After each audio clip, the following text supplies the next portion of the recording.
తండ్రి. మన దేవుడు మనకు తండ్రి. తండ్రి మాత్రమే ఒక కుమారుడు చేస్తాడని, కుమారుడు చేస్తాడని, కష్టములని ఆయన మాత్రమే తెలుసుకోగలడు. అందుకనే దేవుడు మనకు తండ్రి అయి ఉన్నాడు. ఆయన మనల్ని తండ్రి అని పిలిచే అర్హతని దేవుడు మనకిచ్చేయన్నాడు, ఇంకెవరు చేయలేదు. దేవుడు ఎవరైనా తండ్రి అని పిలిచే అర్హత ఆయన మనకిచ్చేయన్నాడు కనుక దేవుడు ఈరోజు దేవుడి యొక్క వాక్యంలో నుండి పరిశుద్ధాత్మ దేవుడి యొక్క కార్యము, పరిశుద్ధాత్మ దేవుడి ఏ విధంగా మన యొక్క జీవితంలో ఆయన పని చేస్తాడు, ఆయన ఏ విధంగా ఆయన యొక్క కార్యం ఏంటనేది మనము చూద్దాము. దాని గురించి సువార్త లూకా రాసినటువంటి సువార్త 1వ అధ్యాయము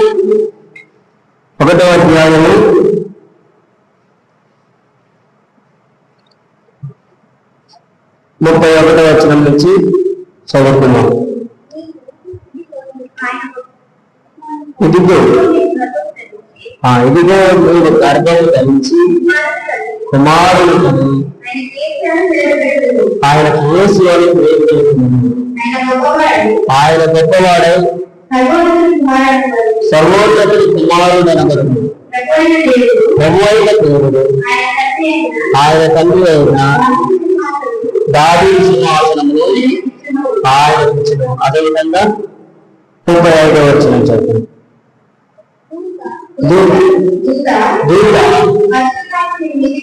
పరిశుద్ధాత్మ నీకు వచ్చింది, సర్వోన్నతుడి శక్తి రెండు కమ్ముతారు కనుక పుట్టబోయే శిశువు పరిశుద్ధుడై దేవుని కుమారుడు అంటారు. దేవుని యొక్క ఆత్మ పరిశుద్ధమైనది. దేవుని యొక్క ఆత్మ పరిశుద్ధమైనది. అది ఎవరి మీదకైనా వస్తుంది. ఇక్కడ ఈ యొక్క పరిశుద్ధాత్మ మీకుండొచ్చు, స్త్రీలకు పరిశుద్ధాత్మ వస్తుందా అనే సందేహం. పురుషులకు మాత్రమేనా, స్త్రీలకి పరిశుద్ధాత్మ దేవుడు వాళ్ళ మీదకి వస్తుందా, వాళ్ళు దేవుని వల్లే ఉండగలుగుతారా అనే సందేహం లేకుంటే, ఇప్పుడు మనం చదువుతున్నటువంటి ఈ యొక్క అధ్యాయంలో ఎవరి గురించి రాయబడి ఉన్నది? మరియా. మరియా అనే ఆమె స్త్రీ గురించి దేవుని యొక్క వాక్యంలో రాయబడి ఉంటుంది. ఏమంటుంది స్త్రీ గురించి? నీవు దూత, దేవుని యొక్క దూత ఆమె దగ్గరికి వచ్చింది. దేవుని యొక్క దూత ఎవరి దగ్గరికి వచ్చింది? మరియ దగ్గరికి. అంటే దేవుని యొక్క దూతలు మీ దగ్గరికి వస్తాయి. ఎవరి దగ్గరికి వస్తాయి దేవుని యొక్క దూతలు? స్త్రీల దగ్గరికి కూడా వస్తాయి. మీరు దేవుని యొక్క దూతలు కేవలము దైవ సేవకుల దగ్గరికే వస్తాయా, లేదంటే ఇక నార్మల్ వ్యక్తుల దగ్గరికి ఎవరి దగ్గరికి రావా అని అనుకోవచ్చు. దేవుని యొక్క దూతలు మరి కేవలము మంచిగా ప్రార్థన చేసే వాళ్ళ దగ్గరికే వస్తాయా, ప్రార్థన చేయని వాళ్ళ దగ్గర రావా అని అనుకోవచ్చు. మరి ఈ అమ్మాయి, ఇక్కడ చదువుకున్న అమ్మాయి చాలా చిన్న వయసు, ఆమెకు ప్రార్థన అంటే కూడా సరిగ్గా తెలియకపోవచ్చు. తన దేవుని యొక్క దూత ఇది ఆమె దగ్గరికి కూడా వెళుతుంది. దేవుడు ఒక అమ్మాయిని బాగు చేయాలనుకున్నారు. ఆమె వయసు 12 సంవత్సరాల వయసు. దేవుడికి బాగు చేయాలనుకుంటే వయసుతో సంబంధం లేదు. దేవుడు నీలోనికి రావాలనుకుంటే వయసుతో సంబంధం లేదు. దేవుడు నీతో మాట్లాడాలనుకుంటే వయసుతో కూడా సంబంధం లేదు. దేవుడు మనిషితో మాట్లాడాలంటే, ఒక వ్యక్తితో మాట్లాడాలంటే వ్యక్తి మాత్రమే అవసరం లేదు దేవునికి. బైబిల్ గ్రంథంలో మనం చూస్తాము, దేవుడు గాడిదతోటి కూడా, గాడిదకి మానవ స్వరం ఇచ్చి దేవుడు ఆయనతో మాట్లాడించాడు ఒక వ్యక్తితో. అదేవిధంగా ఒక గాడిదతో దేవుడు మాట్లాడించినప్పుడు గాడిద కంటే మనము చాలా గొప్ప వాళ్ళమని దేవుడి యొక్క వాక్యంలో ఉన్నది. యేసు ప్రభు మనందరి కొరకు ఆయన యొక్క రక్తముని కార్చెను. రక్తం అంటే ప్రాణం. ఆ ప్రాణములో ఏముంటది? జీవము. ప్రాణములో ఏముంటది? జీవం ఉంటది.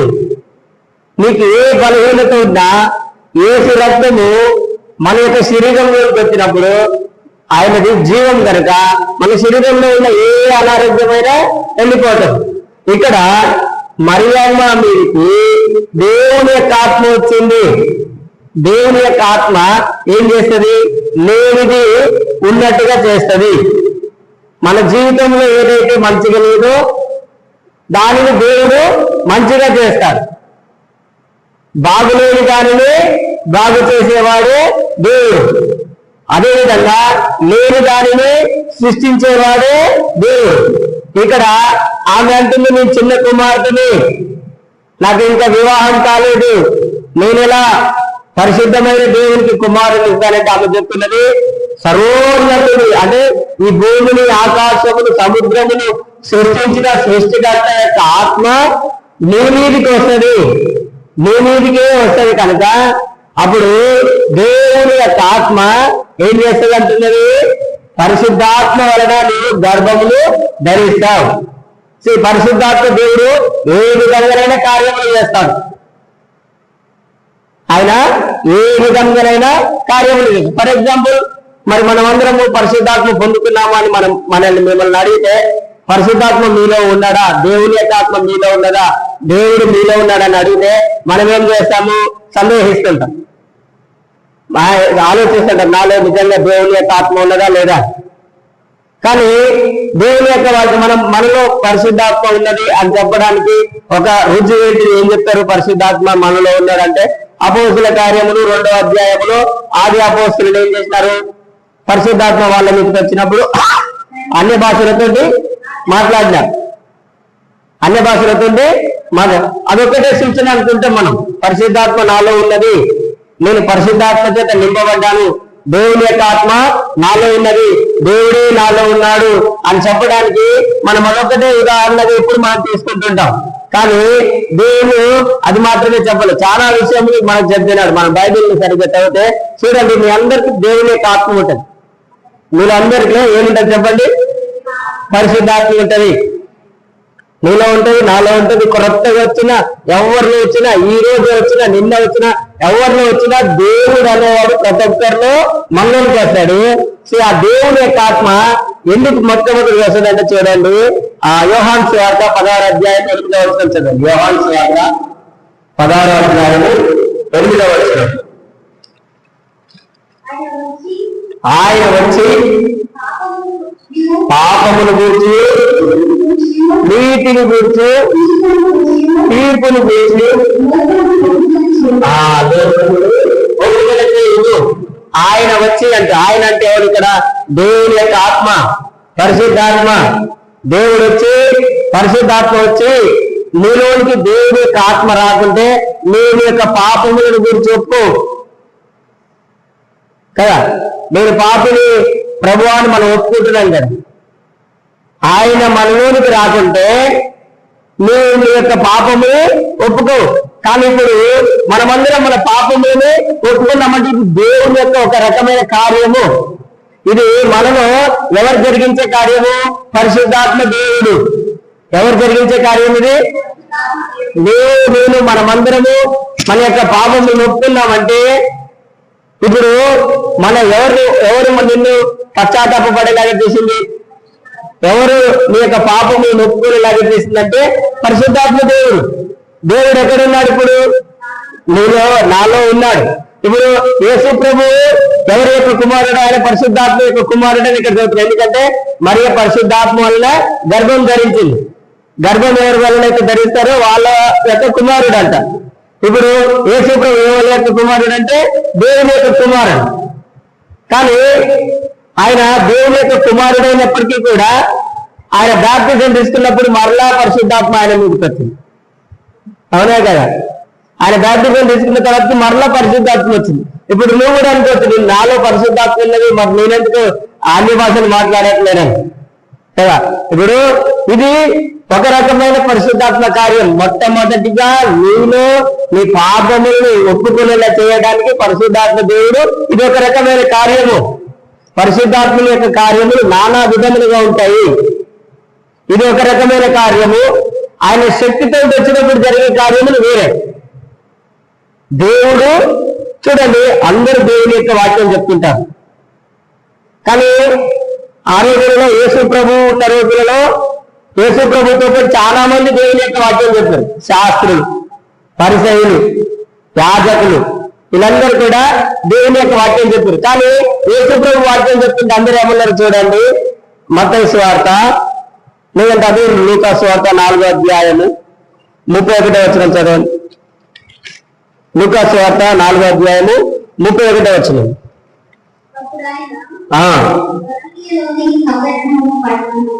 వచ్చి విశ్రాంతి దినమున వారికి బోధించుచుండెను. ఆయన వాక్యం అధికారంతో కూడినదై ఉండెను. కనుక వారు ఆయన బోధనలు ఆశ్చర్యపడి. చాలా మంది దేవుని యొక్క వాక్యం చెప్తుంటారు, కానీ ఆ రోజుల్లో ఎవరి వాక్యం విన్నా కానీ ఆశ్చర్యం కలగట్లేదు. ఎవరి వాక్యం విన్నా కానీ ఆశ్చర్యం కలగట్లేదు. కానీ యేసు ప్రభు దేవుని యొక్క వాక్యం చెప్తే ఆయన మాటలు విన్న వాళ్ళందరికీ ఆశ్చర్యం కలుగుతుంది. కారణం ఏంటిది? ఆయన మాటలు అధికారంతో ఉన్నాయి. ఆయన మాటలు ఏ విధంగా ఉన్నాయి? అధికారం కలిగిన వాడి వల్లే. అధికారం కలిగిన వాడు ఎవరికి ఏది చెప్పినా అది వారి జీవితంలో జరుగుతుంది. ఈయన అధికారంతో ఇదే విధంగా సమాజ మందిరం అంటే దేవుని యొక్క ప్రజలు కూడుకొని ఆరాధించేటటువంటి స్థలం. ఇక్కడ కూడా మనమందరం దేవుని కూడుకొని ఆరాధిస్తున్నాము. వారిలో ఒకరికి అపవిత్రాత్మ పట్టింది. ఎవరికి? వారిలో ఒక ఆయనకి అపవిత్రాత్మ పట్టింది. ఆయన అపవిత్రాత్మ పట్టిన వాళ్ళని చూసి అపవిత్రాత్మ వాళ్ళని విడిచిపెట్టి వెళ్ళిపోమనగానే ఆ దయ్యము విలవిలలాడించి ఆయన్ని విడిచిపెట్టి వెళ్ళిపోయింది. అప్పుడు అందరు చూసి ఏమంటారు? ఇదేంటిది? క్రొత్త బోధగా ఉన్నది, ఆశ్చర్యకరంగా ఉన్నది.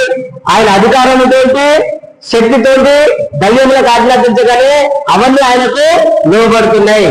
హల్లెలూయా, హల్లెలూయా. ఇది ఒక రకమైన దేవుని యొక్క కార్యము. అందరు చేయలేదు, అందరు పరిశుద్ధాత్మ చేత నింపబడుతున్నారు, కానీ అందరు ఈ కార్యం చేయలేకపోతున్నారు. కారణం ఏంటిదంటే అందరికీ జ్ఞానం ఉండట్లేదు. నీకు కూడా ఈ జ్ఞానం దొరికిందంటే ఇప్పుడు 10వ తరగతి చదివి నీకు ఆ 10వ తరగతి పాస్ కావాలంటే ఆ 10వ తరగతిలో ఏ సబ్జెక్ట్స్ అయిపోతే వాటిని గురించిన జ్ఞానం ఉందనుకో, తెలివి ఉంది అనుకో, చదువుకున్నావు అనుకో, నువ్వు తప్పకుండా ఏం చేస్తావు? ఆ ఎగ్జామ్ రాసి పాస్ అవుతావు. ఒకవేళ నీకు అసలు దీని గురించి తెలియదు, దేవుని గురించి నీకు తెలియదు, నేను ప్రార్థన చేసినా ఎలా పోతాయి కదా. మనం దేవుని గురించి ఇప్పుడు ఎగ్జామ్ గురించి తెలియకపోయి ఎగ్జామ్ రాస్తే ఏమైతే ఖాళీ పేపర్ ఇచ్చేస్తాం, ఫెయిల్ అయిపోతాం. కారణం ఏంటిది? నీకు ఏ చదివలేదు, ఏ తెలియలేదు, ఏ చదవలేదు కంటే ఏం రాయలేదు. అదేవిధంగా దేవుడు నిన్ను ఎలా బాగు చేస్తాడని నేను ఎలా చెప్తున్నాను? దేవుడు నిన్ను బాగు చేయగలడు. దేవుడు మీద ఉన్న అనారోగ్యం తీసేయగలడు. నేను ఉన్న కష్టములు ఎలా చెప్తున్నానంటే అది నాకు తెలుసు. కారణం ఏంటిది? నేను అనుభవించాను, నేను పాస్ అయ్యాను అని నేను ఎలా చెప్తున్నాను? నేను ఎగ్జామ్ రాసి పాస్ అయ్యిందంటే నేను పాస్ అయ్యానని నాకు తెలుస్తుంది. అదేవిధంగా ఒక వ్యక్తి దాని గురించి తెలుసుకున్నప్పుడే మనలో చాలా మంది ఎందుకు దేవుని యొక్క భాష చేత మాట్లాడలేకపోతున్నారంటే దాని గురించిన జ్ఞానం లేకపోవడం వలనే. దాని గురించిన జ్ఞానము నీకు లేకపోవడం వలన నీ పాపములను నువ్వు ఒప్పుకుంటున్నావు. దేవుడు ఎన్ని గురించి చెప్తుందా నీ పాపములను, కానీ మనం వాక్యం చదివినాం, అది అర్థమైంది. అదేవిధంగా సత్యం తెలుసుకున్నాం, నేనే సత్యము నేనే జీవమున్నాం. ఆ సత్యం ఏంటో తెలుసుకున్నాం కదా. తీర్పు అంటే తెలుసుకున్నాం. మనము రెండవసారి మరణం అప్పుడు మనకు మరణం లేదని తెలుసుకున్నాం, తీర్పు. ఇవన్నీ ఎలా తెలిసినాయి? పరిశుద్ధాత్మ దేవుడు మనకు వచ్చి దేవుని యొక్క వాక్యం మనకు అర్థం చేసింది. అదేవిధంగా యేసు ప్రభువు కూడా ఒకసారి దేవుని కుమారుడిగా పుట్టినప్పుడు బాప్తిజం ఆయన కూడా తీసుకున్న తర్వాత ఏమైంది? ఆయనకు కూడా పరిశుద్ధాత్మ మీద ఆధారపడ్డాడు. అంటే పరిశుద్ధాత్మ ఆయన మీద కూడా వచ్చింది. ఆయన మీద కూడా వచ్చిందా లేదా అంటే చూడండి, దేవుడు ఆయన యొక్క కార్యములు నానా విధములుగా ఉంటాయి, కానీ అవి మీకు తెలియట్లేదు. మనం కూడా తెలుసుకోవాలి. యేసు ప్రభు ఏ విధంగా అయితే దేవుని కుమారుడిగా జన్మించిందో ఈ రోజు మనం కూడా ఆయన కుమారుడు యేసుక్రీస్తులాగానే జన్మించినాం. అదే యోహాను సువార్త 1వ అధ్యాయము 12వ వచనం. 1వ అధ్యాయం 12వ వచనం. యోహాను సువార్త 1:12. తనను ఎందరు అంగీకరించినో వారందరికీ తన నామమునందు విశ్వాసం ఇచ్చిన వారికి దేవుని పిల్లలకు అధికారం, దేవుని ఇచ్చిన అధికారం. ఏ అధికారం నీకు ఇచ్చిండు? చెప్పండి, ఏ అధికారం ఇచ్చింది దేవునికి?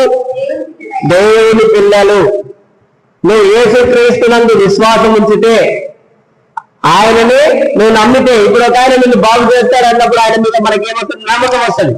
ఇప్పుడు అదే విధంగా నిన్ను కూడా దేవుడు అంటే నువ్వు నా కుమారుడు అని నువ్వు చెప్పాలంటే నువ్వేదో కష్టపడాల్సిన అవసరం లేదు, నేనే పెద్ద పని చేయాల్సిన అవసరం లేదు. ఒకే ఒకటి, నన్ను ఒక వ్యక్తిని విశ్వసించినట్టు వ్యక్తిగా కాకుండా నన్ను నమ్ము, విశ్వాసం ఉంచు. విశ్వాసం ఉంచితే ఏమవుతుంది? నువ్వు నా కుమారుడిగా ఉండే అధికారమును, ఏ అధికారం ఇది? దేవుని కుమారుడిగా ఉండే అధికారమును దేవుడు ఇస్తున్నాడు. ఇప్పుడు తండ్రి కుమారుని ఇంట్లో, సరే కుమారుడు తండ్రి ఇంట్లో అధికారం కలిగిన వాడంటే కొన్నిటి మీదనే అధికారం ఉంటుంది, అన్నిటి మీద అధికారం ఉంటుందా? అన్నిటి మీద అధికారం ఉంటుంది. ఇప్పుడు యేసు ప్రభువు ఏమంటున్నాడు? నేను దేవుని కుమారుడని, కనుకనే నాకు అన్నిటి మీద అధికారం ఉన్నది, అన్నిటి మీద నాకు అధికారం ఉన్నది. ఆయన అందుకంటాడు, ఎల్లప్పుడూ తండ్రి నా మనవి ఆలోచించుతున్నాడు. ఇప్పుడు మన పిల్లలు మన ఇంట్లో ఉంటే వాళ్ళు మన యొక్క మాట, వాళ్ళ మాట వింటమైనా మంచిగా చేస్తే, మంచి పనులు చేసినప్పుడు మనం మన పిల్లల మాట వింటాం. అదేవిధంగా ఇప్పుడు దేవుడి పిల్లలు అంటున్నాడు, నువ్వు మంచి పని చేస్తే నువ్వు నా కుమారుడివి, నువ్వు ఎల్లప్పుడూ మొదలుపెట్టినా నేను నీ ప్రార్థన వింటాను, నీకు అపాయం ఏమీ కూడా రాలేదు. ఎలా నువ్వు మొదలుపెట్టాలి? అధికారం కలిగిన వారి వలె. అదే ఎలా నువ్వు మొదలుపెట్టాలి చెప్పండి? అదే చెప్పండి, అధికారం నీ మైండ్ లో ఉండాలి, నీ మనసులో ఉండాలి. మనమందరము ప్రార్థన చేసినప్పుడు అయ్యో ఏడ్చుకుంటే ప్రార్థన చేస్తాం, అడుక్కుంటే ప్రార్థన చేస్తాం. అలా కాదు, నేను అధికారం కలిగిన వాడిని, నేను దేవుడి యొక్క కుమారుడని. ఇక్కడ యేసు ప్రభువుతో ఉంటామని, యేసు ప్రభువు ఉన్న కాలంలో ఆయనతో పాటు వాక్యం చెప్పేవాళ్ళు చాలా మంది ఉన్నారు. పలవులు, శాస్త్రులు, పరిసయ్యులు, సదుకాయులు, ఇంకా రకరకాల వ్యక్తులు ఉన్నారు. కానీ వాళ్ళందరూ వాక్యం చెప్పినప్పుడు అధికారం లేదు. వాళ్ళు లేకుండా దేవుని యొక్క వాక్యం ఉన్నది అట్లా చెప్పేవాళ్ళు అంతే. కానీ ఆ వాక్యముని ఏదైతే చదివిందో ఆ వాక్యముని చూపించలేకపోయింది. ఏదైతే యేసు ప్రభు ఏమన్నాడు? నేను వాక్యముని నెరవేర్చడానికే వచ్చాను. వాక్యముని ఏం చేయడానికి వచ్చింది? ఆయన నెరవేర్చడానికి. అంటే ఇప్పుడు యేసు ప్రభు ఏమంటున్నాడు? అధికారం కలిగిన వాడు మాత్రమే దానిని నెరవేరుస్తాడు, ఎవరు పడితే వాళ్ళు నెరవేర్చలేదు. అర్థమైందా? ఇప్పుడు దేవునికి అధికారం ఉన్నది కనుకనే ఆయన ఏమంటున్నాడు? నేను ధర్మశాస్త్రముని, దేవుని యొక్క వాక్యాన్ని నేను నెరవేర్చడానికి వచ్చి ఉన్నాను కనుకనే నేను నెరవేరుస్తున్నాను. ఇంతకుముందు తిన్న వాళ్ళందరూ ఏ ఒక్కరు కూడా చెప్పలేకపోయారు. ఫర్ ఎగ్జాంపుల్ ఇదే లూకా సువార్త 4వ అధ్యాయంలో 4వ అధ్యాయము చూడండి, 4వ అధ్యాయం 18వ వచనము, ప్రభు వాక్కు నా మీద ఉన్నది, వీరు సువార్త ప్రకటించుటకై నన్ను అభిషేకించను, చెరలో ఉన్న వారికి విడుదలను, వీటి వారికి చూపును, కలుగులను ప్రకటించుటకును, నలిగిన వారిని విడిపించుటకు,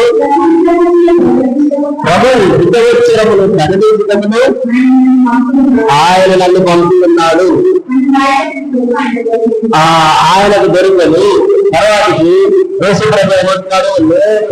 నువ్వు ఈ లేఖనము నెరవేరు. ఏ ఒక్కరు కూడా చాలా మంది వాక్యం చదివారు. ఇదే వాక్యం మన చదివినటువంటి మాటని చాలా మంది చదివారు. కానీ చదివిన వాళ్ళలో ఏ ఒక్కరు కూడా ఈ మాట చెప్పలేకపోయారు. నేడు ఈ రోజు మీరు మనం ఏదైతే చదివినమో ఆ వాక్యము మీ చెవులలో విన్నారు కదా, అది నెరవేరింది. ఎవరు కూడా చెప్పలేదు ఇన్ని సంవత్సరాలుగా. అది యేసయ్య ప్రవక్త ఈ వాగ్దానము రాసింది. యేసయ్య ప్రవక్త ఎవరు రాసిన ఈ వాగ్దానము? యేసయ్య ప్రవక్త ప్రవచించింది ఈ మాట. ఈ మాటని యేసయ్య ప్రవక్త తర్వాత చాలా మంది చదివారు యేసు ప్రభు పుట్టినంత వరకు. కానీ ఏ ఒక్కరు కూడా చెప్పలేకపోయారు ఈ మాట ఏంటిది? నేడు నీ వినికిడిలో ఈ మాట నెరవేరింది. యేసు ప్రభు మాత్రమే చెప్పగలుగుతున్నాడు. ధర్మశాస్త్రముని ఆయన నెరవేరుస్తున్నాడు. కారణం ఏంటిదంటే ఆయనకు అధికారం ఉన్నది. ఏ అధికారము? నేను దేవుని కుమారుడని, నేనే దేవుడిని, నేనే అది వాక్యము రాసినవాడిని, నేనే వాక్యముని, ఆ వాక్యముని నెరవేర్చేవాడిని నేనే. అదే విధంగా దేవుడు కూడా నీకు అధికారం ఇస్తుంది. వాక్యముని, నువ్వు ఏదైతే వాక్యం చదువుతున్నావో ఆ వాక్యాన్ని నెరవేర్చే అధికారం నీకు కూడా దేవుడు ఇస్తున్నాడు. అర్థమవుతుందా? ఎవరికి లేదు ఈ ధన్యత? మనకంటే ముందున్నటువంటి ఇర్మియా కానీ, మోషే కానీ, యేషయా కానీ వీళ్ళెవరు కూడా ఈ వాక్యాన్ని చదివారు కానీ ఆ వాక్యాన్ని నెరవేర్చలేదు. వారి జీవితంలో ఈ కార్యములు కనబడలేదు. కానీ ఈరోజు మనందరి జీవితంలో ఈ వాక్యములు నెరవేరుతున్నాయి. వాగ్దానములు, ఇవన్నీ ప్రవచనములు, ప్రతి సంవత్సరం మనం ఒక వాగ్దానం తీసుకుంటాం, అది నెరవేరుతుందని. అంటే అది నీ జీవితంలో నెరవేరుతుందంటే నువ్వు వాళ్ళకంటే గొప్పవాడివే. హల్లెలూయా. వాళ్ళకంటే నీ ప్రార్థన దేవుడు వింటున్నాడని అర్థం. కానీ ఇప్పటి వరకు నీకు ఏం తెలియదు, దేవుడు నా ప్రార్థన వింటాడా, నాలో దేవుని ఆత్మ ఉన్నదా? నేను ముందుగానే చెప్తాను, పరిశుద్ధాత్మ దేవుడు లేకుంటే నువ్వు నీ పాపముని ఒప్పుకో. కానీ పరిశుద్ధాత్మ యొక్క కార్యములు రంగురంగులుగా ఉంటాయి. ఇప్పుడు ఏదైతే అధికారం నీకున్నదో అధికారం నీకు రావాలంటే నువ్వు తప్పకుండా ఆయన శక్తిని కలిగి ఉండాలి. అర్థమవుతుందా? పరిశుద్ధాత్మను పొందుకోవడం వేరు. ఇప్పుడు ఈత వచ్చిన ఒక ఆయన సముద్రం దగ్గరికి పోతే కొంతమందికి కాళ్ళు తడవాలని భయపడతారు, లేకపోతే మరి వెనుకకు వస్తారు. అదేంటిది? అదొక రకమైనటువంటి అనుభవం. కొంతమంది ఎక్కడానికి పోతారు, మోకాలు లేపి పోతారు. మోకాలు తడవాలని ఎమ్మటి ఏమవుతారు? వెనుకకు వస్తారు. కొంతమంది నడుములోకి పోతారు ధైర్యంగా, నడుము తడవాలని మళ్ళీ ఏం చేస్తారు? కొంతమంది ఈత వచ్చిన నడుము తడిచినా ఎంత లోతుకైనా ఎంత దూరమైనా పోతుంటారు. బడ్జెట్గా ఎంత దూరం పోతారు, ఎంతో సముద్రంలో ఎంతో దూరం పోతుంది. అదేవిధంగా మీకు కూడా దేవుని యొక్క ఆత్మలో అనుభవం కొంతమందికి కాళ్ళు తడిచేంత వరకు వెళ్ళే, కొంతమందికి మోకాళ్ళ నోటు కాలుతుంది, కొంతమందికి నడుము నోటు కాదు, కొంతమంది ఈదుకుంటే ఎంత దూరమైనా వెళ్ళే అనుభవం ఉంటుంది. అదేవిధంగా దేవుడు నిన్ను ఏ విధంగా ఉండమంటున్నాడంటే మోకాళ్ళ పాదముల లోతు కాదు, మోకాళ్ళ లోతు కాదు, నడుము లోతు కాదు, నిన్ను దేవుడు ఆత్మలో ఎంత దూరమైనా ఈదుకుంటా నువ్వు ముందుకు ఎంత దూరమైనా వెళ్ళమంటున్నాడు. హల్లెలూయా. అది ఎవరి మీద ఆధారపడి ఉంటుంది? నీ మీద. నాకెంత శక్తి ఉంటే దేవుడు ఏమన్నాడు, నువ్వు నా కుమారుడివి, నా కుమార్తెవి, నేను నీకు సర్వాధికారమును అనుగ్రహించి ఉన్నాను. ఎవరు నీకు ఇచ్చాడు అధికారము? చెప్పండి, ఎవరు ఇచ్చారు? దేవుడు ఇచ్చిండు. నీవు ప్రార్థన చేసేటప్పుడైనా వాక్యం చదివేటప్పుడైనా ఇది నాది, నా కొరకు అనుకుని నువ్వు చదవాలి. నువ్వు ప్రార్థన చేసినప్పుడు నేను తండ్రికి చేస్తున్నా, నా ప్రార్థన ఎప్పుడు తండ్రి వింటాను. ప్రార్థన ఎందుకంటే ఆయన నాలోనే ఉన్నాడు. నేను ఏది చెప్పినా అది జరుగుతుంది. ఎలాంటి మనసు ఉండాలి మీకు? నేను ఏదైతే యేసు నామమును అడుగుతానో మరి ఏ ఇతర నామములు అడిగినా జరగదు. దేవుని యొక్క వాక్యంలో నా నామములో అంటే యేసు క్రీస్తు నామములో మీరు నన్నేం అడిగినను నేను మీకు చేస్తాను. ఎవరి నామములు అడగాలి నువ్వు? యేసు క్రీస్తు నామమును బట్టి కాకుండా మరి ఏ ఇతర నామములు బట్టి అడిగినా ఆయన మీకు చేయను. ఎందుకంటే ఆయనకు ఒక ప్రత్యేకమైన గుర్తింపు అనేది ఉన్నది. ఇప్పుడు నువ్వు ఎగ్జామ్ హాల్కి వెళ్ళినప్పుడు నీకు ఒక గుర్తింపు ఉంటుంది కదా, ప్రత్యేకమైన నెంబరు, నీకు ఒక సీటు. కానీ ఎవరి దగ్గర పోయి ఎవరు పడతారు రాస్తే అంటే ఊరుకుంటారా? ఎవరు రాయలేరు. అదేవిధంగా దేవుడు కూడా నీకు ఒక గుర్తింపు ఇచ్చిండు, నీకు ఒక లక్షణం ఇచ్చిండు, గుణం ఇచ్చిండు. దానిని బట్టే నువ్వు ప్రార్థన చేయాలి. అదేదైనా నీకు సాధ్యమవుతుంది. హల్లెలూయా. యేసు ప్రభువే చెప్పిండు, నా యందు నమ్మకం ఉంచిన వానికి అసాధ్యమైనది ఏది లేదు. ఏం లేదు నీకు? అసాధ్యమైనది. నాకు ఇదంటే భయం అవుతుంది, అదంటే భయం అవుతుంది, ఇదంటే నేను జయించలేను, అదంటే జయించలేను అనుకుంటున్నావా? ఏది నీ వలన కానిదంటే ఏది కూడా ఉండదు. నువ్వు ఏదైనా చేయగలవు అనే విశ్వాసం కావాలి. మొట్టమొదటిగా ఏం కావాలి? అది ఎలాంటిదైనా. దేవుని యొక్క వాక్యం అంటే ఎట్లాంటిదంటే చూడండి, ఇర్మియా గ్రంథంలో ఉంటుంది. బండలు బద్దలు కొట్టే సుత్తి వంటిది ఎక్కడ ఉంటుంది చదవండి. 27వ అధ్యాయమా ఇర్మియా 23వ అధ్యాయము 29వ వచనం. నా మాట అగ్ని వంటిది కాదా, బండలను బద్దలు శృతి వంటిది. మరి మన మాటలు ఎట్లాంటి? మన మాటలు ఎలా ఉంటాయి?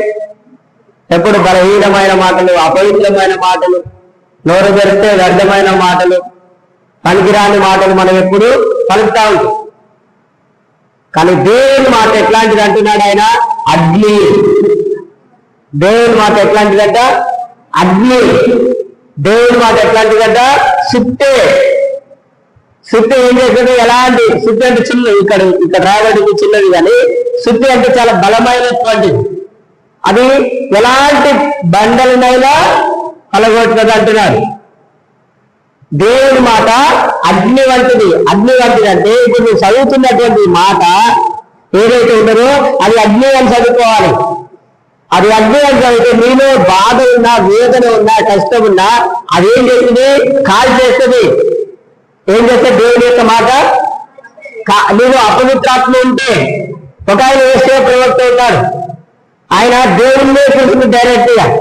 దేవుణ్ణి చూసి ఏమంటున్నాడు? అయ్యో ప్రభువా, ఏమంటున్నాడు? అయ్యో ప్రభువా, నేను అపవిత్రమైన జనుల మధ్యలో ఉన్నాను. ఏ జనులు అంటే వాళ్ళు అప్పుడు ఎందుకు పొద్దున వేస్తే వ్యర్థమైన మాటలు పలుకుతారు, ఇష్టం వచ్చినట్టు తిరుగుతారు, ఇష్టం వచ్చిన బూతులు మాట్లాడతారు. కనుకనే ఆయన ఏమంటున్నాడు? అయ్యో నీకు నేను అపవిత్రమైన జనుల మధ్యలో ఉంది, నేను పరిశుద్ధుడైన వాళ్ళని చూశాను. మనం అపవిత్రమైన కార్యములు కలిగి దేవుని చూడలేం. ఆయన ఏమంటున్నాడు? అయ్యో ప్రభు అంటే దేవుడు ఏం చేస్తున్నాడు? పరలోకం నుండి ఒక దూతని పంపిండు. దేని కొరకు?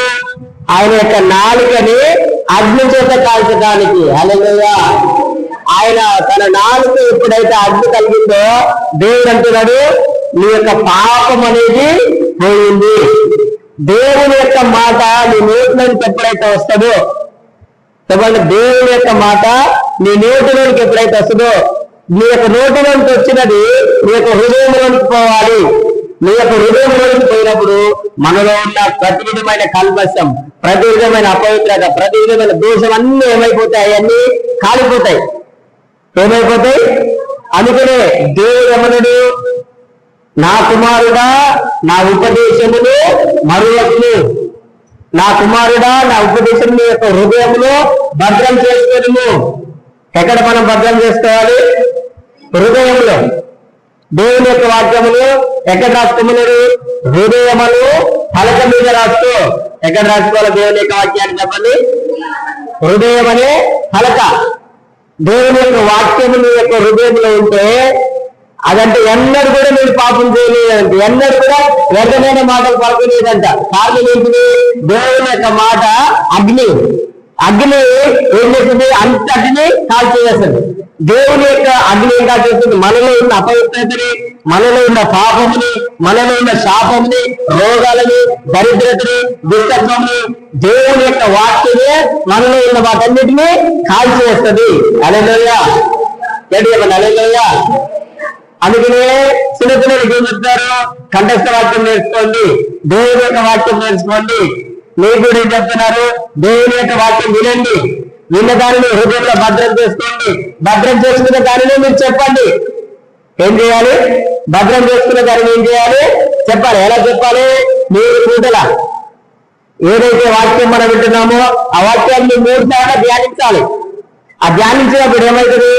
దేవుని యొక్క శక్తి బయటకు వస్తుంది. ఎప్పుడు? చదవటం వలన రాదు, వినటం వలన రాదు.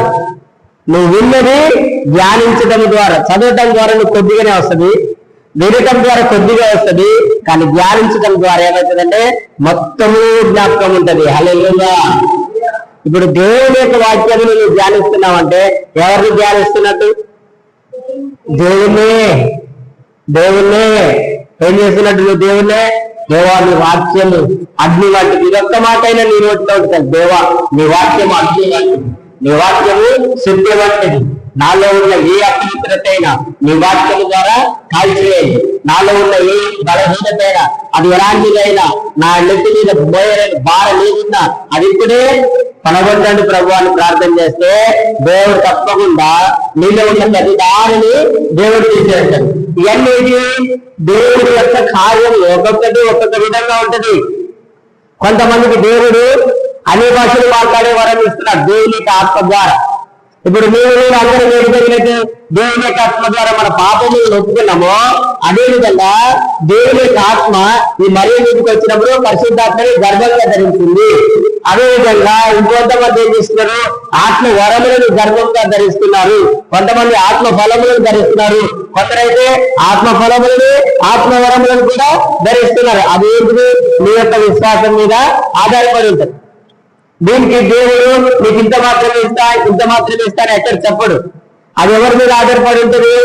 నీ మీద, నీ యొక్క విశ్వాసం మీద ఆధారపడి ఉంటుంది. హల్లెలూయా. ఎవరి మీద ఆధారపడి ఉంటుంది చెప్పండి? నీ మీద. ఇప్పుడు దేవుడు మీకు ఒక మాట చెప్పండి, ఏంటి? నా యందు ఎవరైతే విశ్వాసం ఇస్తారో వారందరికీ దేవుడి కుమారులనే అధికారం ఇచ్చి ఉన్నానన్న. ఇప్పుడు మీ మాట నమ్మితే చాలు, నేను దేవుడి కుమారుణ్ణి అని రోజంతా చెప్పండి. ఇది యోహాను సువార్త 1వ అధ్యాయం 12వ వచనం ప్రకారం, నేను దేవుని కుమారుని, నేను దేవుని కుమార్తెని, దేవా నీ యందు నేను విశ్వాసం ఉంచి ఉన్నాను, నువ్వు నాకు అధికారం ఇచ్చి ఉన్నావు. నీ మాటలు అధికారం కలిగినటువంటివి. ఎలా చెప్పాలి? నీ మాటలు అధికారం కలిగినటువంటివి. ఇది ఈ అధికారం కలిగిన మాటలు నేను ఇప్పుడు చెప్తున్నాను. దేవా నువ్వు నిన్న నేడు నిరంతరము ఒకటే రీతిగా ఉన్నావు. ఆయన మాటలో మార్పు లేదు, ఆయన మాటలో మార్పు లేదు. ఆయన ఎవరు అడిగినా అదే మాట. ఇప్పుడు నేను చదివిన ఇదే బైబిల్, నేను చదివిన ఇదే బైబిల్, వేరే ఇంకెవరు చదివినా ఇదే బైబిల్. ఈ బైబిల్లో ఉన్న మాట కానీ, ఈ బైబిల్లో ఉన్న శక్తి కానీ ఎక్కడ మారిపోదు. కానీ ఈ దీనిలో ఉన్న మాటలో ఉన్న శక్తిని ఎవరైతే గ్రహిస్తున్నారో వారు కొత్తగా కనిపిస్తున్నారు అంతే.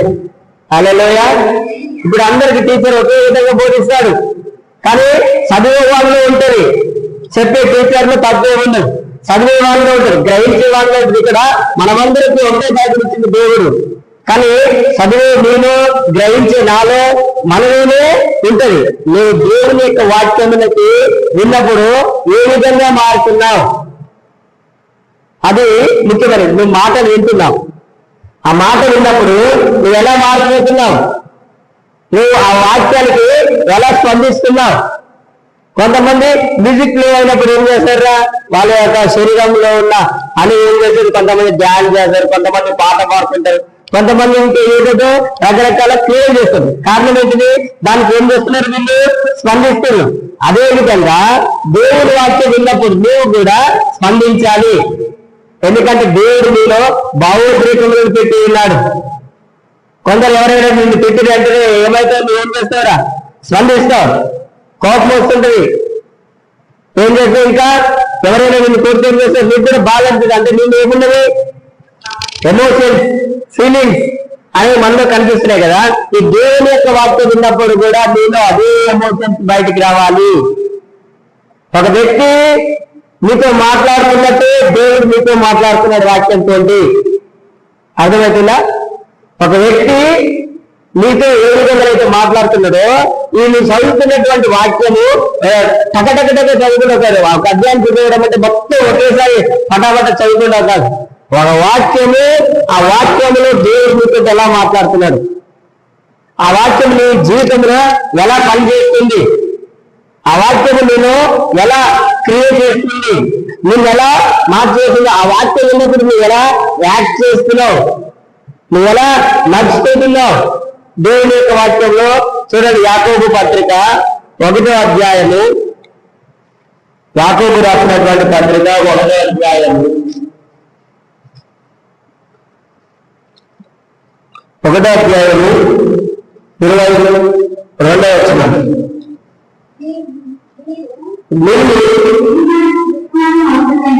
వినివారు మాత్రమే ఉండి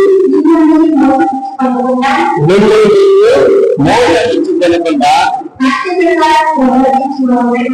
వాక్య ప్రకారము. ఇప్పుడు ఏమంటున్నాడు ఇక్కడ దేవుని యొక్క వాక్యంలో, మీరు వినువారు మాత్రమైంది. కేవలం ప్రతి వారము దేవుని యొక్క వాక్యంలో నేను వింటానే వస్తాను, ఆ వాక్యం విని నేను వెళ్ళిపోతాను అని అనుకుంటే దేవుడు ఏమంటున్నాడంటే నిన్ను నీవే మోసం చేసుకుంటున్నావు. ఎవరు మోసం చేసుకుంటున్నారు చెప్పురా? నిన్ను నువ్వే మోసం చేసుకుంటున్నావు. ఎట్లా ఉంటే? వాక్యముని ప్రతిరోజు వినే వాళ్ళగా ఉంటే, వింటా మాత్రమే వింటాను, ఆ వాక్యం నాకు అవసరం లేదు, ప్రతి ఆదివారం దేవుని యొక్క మందిరంలోకి వస్తాను, కూర్చుంటాను, ఏదైతే చెప్తానో అది చక్కగా వింటాను, వెళ్ళిపోయి మరలా యథావిధిగా నా జీవితంలో నేను ఎలానైతే జీవిస్తున్నానో అదే విధంగా జీవిస్తాను అని అంటే దేవుడు అంటున్నాడు నిన్ను నువ్వే మోసం చేసుకుంటున్నావు.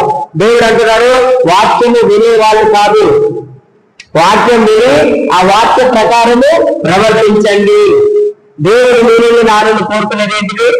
వాక్య ప్రకారము నీ ప్రవర్తన ఎలా ఉండాలి చెప్పండి. ఎలా ఉండాలి మనం ప్రవర్తన? వాక్య ప్రకారంగా ఉండాలి. ఆ వాక్య ప్రకారం ఉన్నప్పుడే ఏమంటున్నాడు దేవుడు? నిన్ను నువ్వు మోసం చేసుకుంటున్నావు అంటే ఎవరి మాట ప్రకారం వస్తున్నావు? దేవుని మాట నమ్మినాడు ఎవరైనా మోసపోయినట్టు భూచరిత్రలో లేదు.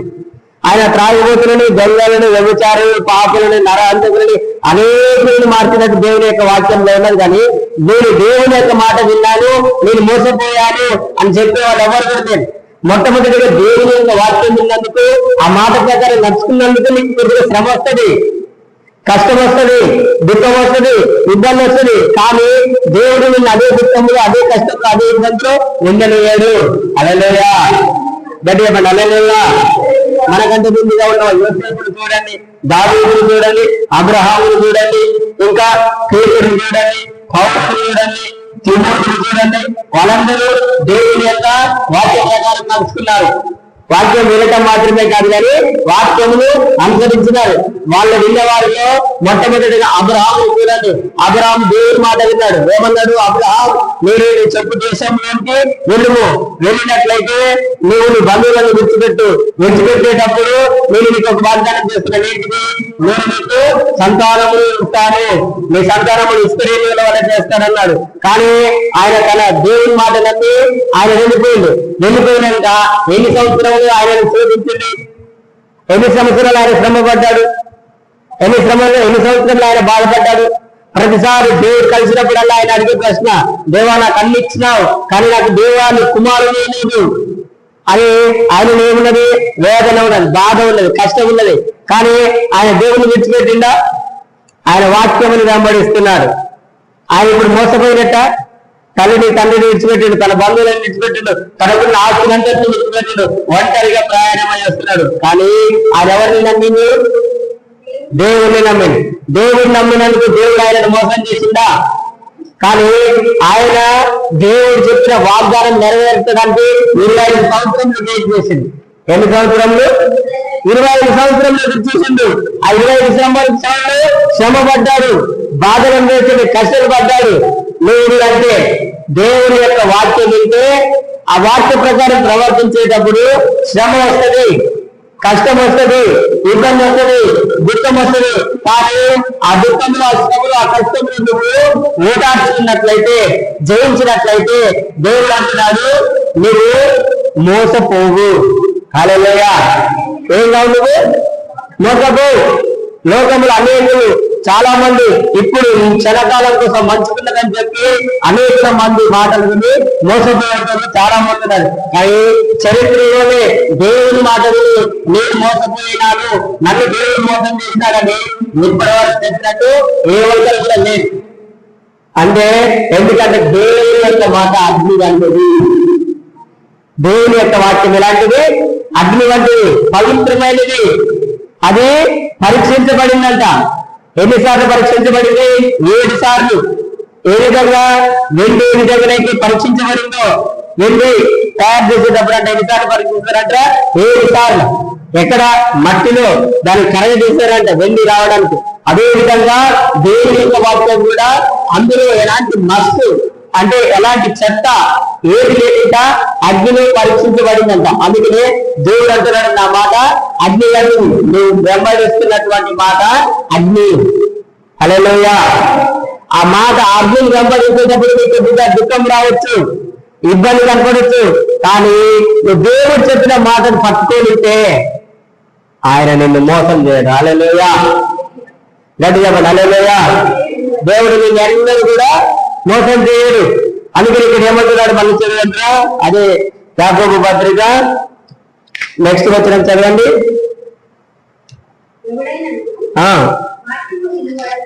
వాక్యమును విలువాడైంది, దాని ప్రకారము ప్రవర్తించని వాడైతే వాడు అర్థములో తన సహాయం చూసుకొని మనిషి. చూడండి ఎంత క్లియర్ గా చెప్తున్నాడు దేవుడు.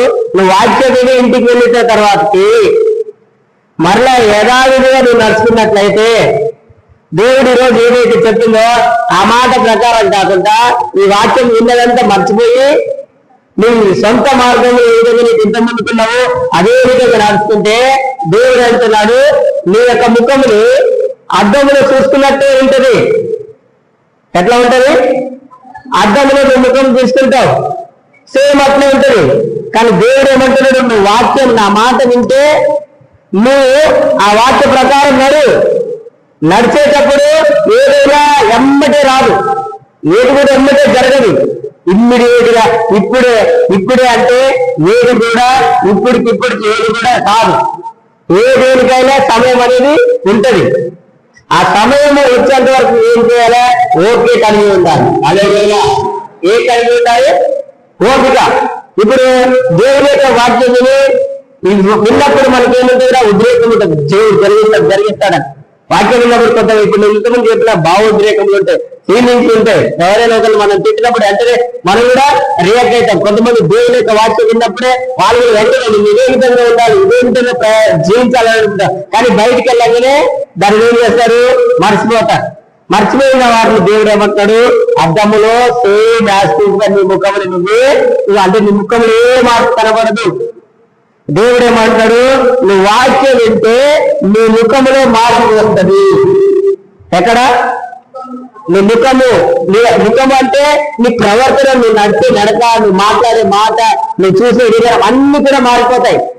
ఒకప్పుడు అపవిత్రత ఉన్నది, కానీ దేవుని యొక్క వాక్యం విన్న తర్వాత నాలో అపవిత్రత లేదు. ఇప్పుడు నేను చూస్తున్నటువంటి నా ముఖము మహిమకరంగా ఉంటది. అపవిత్రం అంటే చెడు. ఆ చెడు ఎవరి ముఖంలో ఉంటుంది? వాళ్ళ ముఖంలో సంతోషం ఉండదు, ఆనందం అనేది ఉండదు. ఎప్పుడు ఎవరితో మాట్లాడుకుంటారు, ఇట్లా గట్టిగా ఉంటుంటారు, బాధ ఉంటుంది, లోపల ఏదో తప్పు చేస్తున్నాం అనిపిస్తుంటది. కానీ ఎవరికైతే దేవుని యొక్క వాక్యం విన్న తర్వాత ఆ ముఖం అనేది మారిపోతుంటారో వాళ్ళు ఏమైనట్టు? చెడు నుండి దూరం పడిపోతున్నట్టు, దేవుని వెలుగుకి దగ్గర అవుతున్నట్టు. వెలుగు చూడండి, వెలుగు మనం దూరం ఉన్నప్పుడు కొద్దిగా ఉంటుంది, మన ముఖం వెలుగు దగ్గరకు వచ్చే కొద్ది మన ముఖం ఏమవుతుంది? వెలుగుగా కనిపిస్తుంది, బ్రైట్ గా కనిపిస్తుంది. అదే విధంగా దేవుని వాక్యం విని నీవు వారం దేవుని వాక్యం వెళ్తున్నామంటే వారం నువ్వు దేవుడికి దగ్గరగా అవుతున్నట్టు, వెలుగు దగ్గరగా అవుతున్నట్టు. అంటే నేను ఉన్న దుఃఖం వెళ్ళిపోవాలి. ఒకవేళ నీలో ఉన్న దుఃఖం వెళ్ళిపోకుండా అదే దుఃఖం అదే కాదు సండే వచ్చినట్టు చెప్తున్నావు, మండే వచ్చినట్టు చెప్తున్నావు అంటే నువ్వు ఇంకా వాక్య ప్రకారం నడుచుకుంటే అర్థమవుతుందా? నువ్వు ఇంకా వాక్యానుసారంగా నీ ప్రవర్తనని మార్చుకుంటే, వాక్యం అనుసరిస్తేనే దేవుడు చేయటం మానేయట్లేదు. దేవుడు చేయమనడం దానిని చేయటము నువ్వు చేయకుండా ఉండలేకపోతున్నావు. దేవుడు చెప్పింది చేసినప్పుడు మన ముఖము మారిపోతుంది, మన రూపం మారిపోతుంది, మన ప్రవర్తన మారిపోతుంది. దేవుడు మన జీవితంలో ఉంటాడు, మన జీవితాన్ని ఆయన అద్భుతంగా మారుస్తాడు. హల్లెలూయా. ఇవన్నీ పరిశుద్ధాత్మ దేవుడు చేసే కార్యములు. ఆయన కొంతమందికి మొట్టమొదటిగా రాగానే కొంతమందికి పాపం ఒప్పుకునేలా చేస్తాడు, కొంతమందికి దేవుని యొక్క శక్తిని ఇస్తాడు, కొంతమంది దేవుణ్ణే కలిగి ఉండేలాగా చేస్తాడు, కొంతమందికి దేవుడు అధికారం ఇస్తున్నాడు. ఇప్పుడు దేవుడు అందరికీ అధికారం ఇచ్చి ఉన్నాడు. నీకు అధికారం ఇచ్చి ఉన్నాడు, నాకు అధికారం ఇచ్చి ఉన్నాడు.